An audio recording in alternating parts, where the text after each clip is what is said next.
It's a beautiful scene. You know how big it is, baby. Launching her new record label. That's beautiful.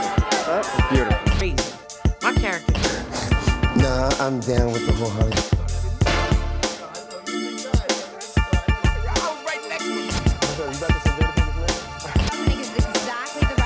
$500 for this piece right here, machinery right here. You know what I mean?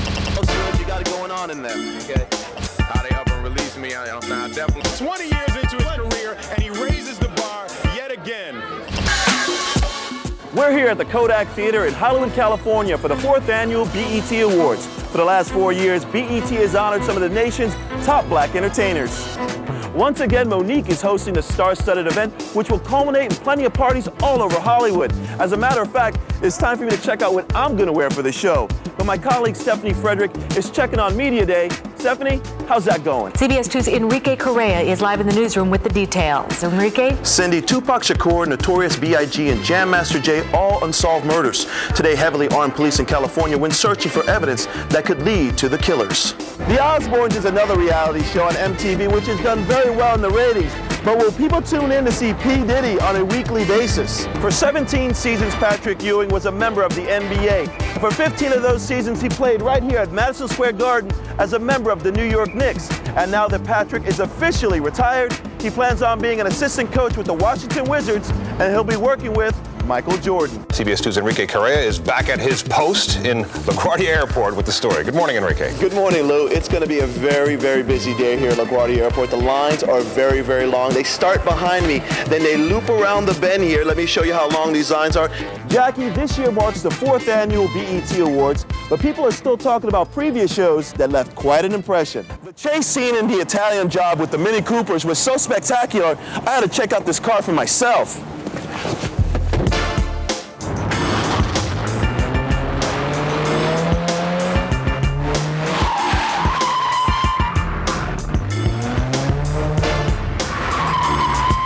As you can see, this car is easy to park.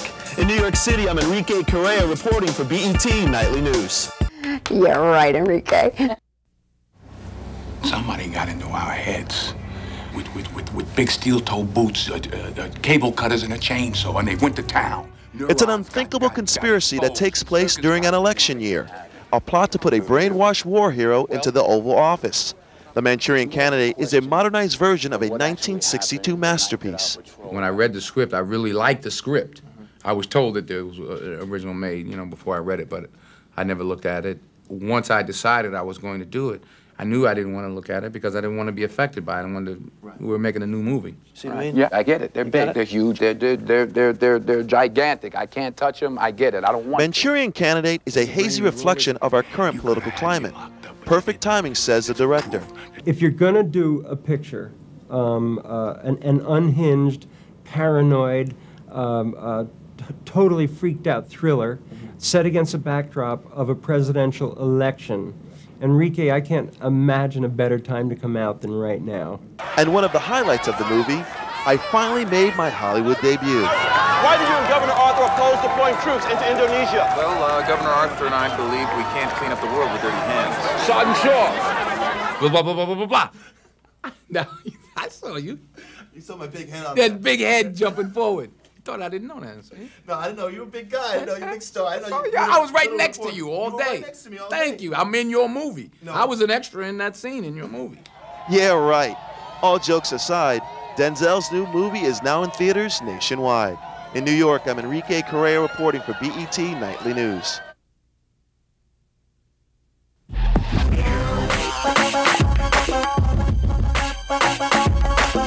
This holiday weekend, the Hamptons was the place to be. The 4th of July was celebrated in hip-hop style, where some of the biggest names in the game took Independence Day to a whole new level at the PlayStation 2 estate. I mean, this is a beautiful scene.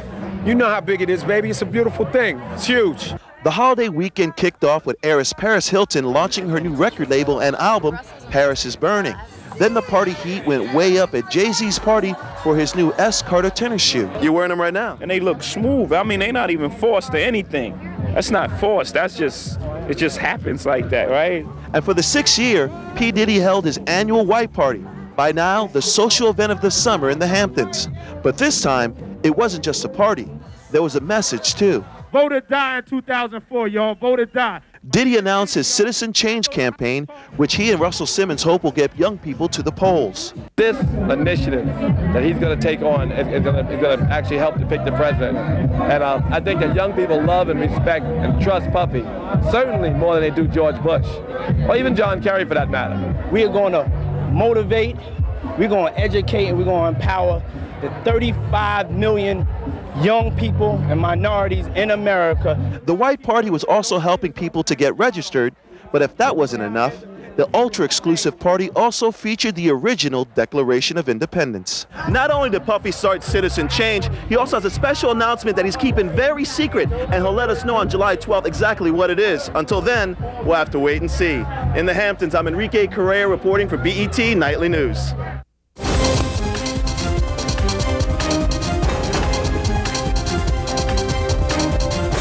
Will Smith is at it again. This time, the action star is a Chicago police detective saving the world from an army of robots.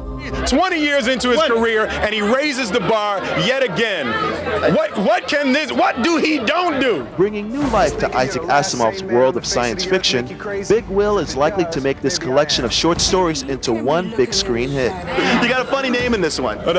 Del Spooner. Yeah, come on. Yeah. You know, I mean, listen, you got to stick with the shorts. You got to stick with the old school concepts. You know, you can't depart too much. And Del Spooner is a compilation of two of the names that appeared in the Isaac Asimov shorts, so you got to stay with him. You know you can't have a summer without a Will Smith blockbuster, and this July, iRobot is it.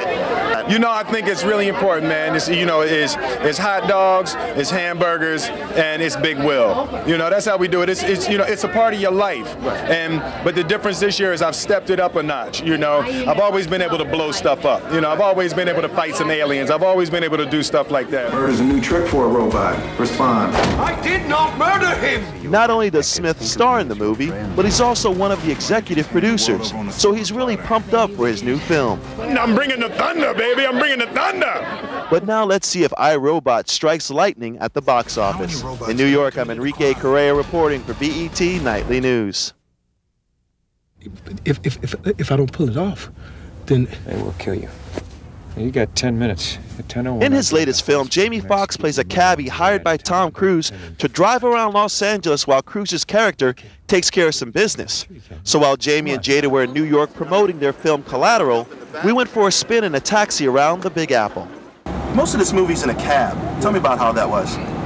It was incredible. I mean, to give you the genesis of it, when we were talking about doing the movie and Michael Mann was getting the cast together, and the minute he said, and I said, "Are you about to say Jada Pinkett's man?" And I'm the worst when it comes to that, because it's not just that we're friends or anything like that. Is that I know she has a passion and she has something inside her that when people see Jada, they root for in every single category. You're all bogged down in traffic right now, and you would have made yourself an extra $5. Yeah, well, you keep that $5, buy you something special. He's just so giving of himself creatively, and he just made it easy. He made it easy because it's not an easy thing to do. Right. You know what I'm saying? We're in a cab. I have to make a connection with someone who's driving, and I'm looking at the back of his head most of the time. For the film, Jamie actually went behind the wheel of a taxi to get the feel of being a cabbie, and while filming, he got into a little fender bender that almost knocked Cruise out of commission. Yeah, I was driving the cab too fast and ran into a car head on, man, and crazy. I was in the scene, but at the same time, I knew I had like $1 billion worth of person bouncing around in the back seat with no seatbelt, and I heard somebody said that they got Cuba Gooding on the line. I said, Cuba, we may need to have you come down here because he's out of control. We got to make the best of it. Improvise, adapt to the environment. Darwin.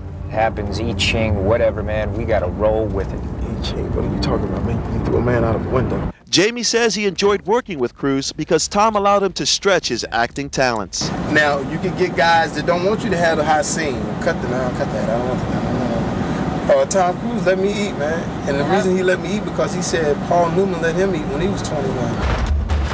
There's a man named Vincent. I got another DOA. He's already killed witnesses. He's coming to kill you. In New York, I'm Enrique Correa reporting for BET Nightly News.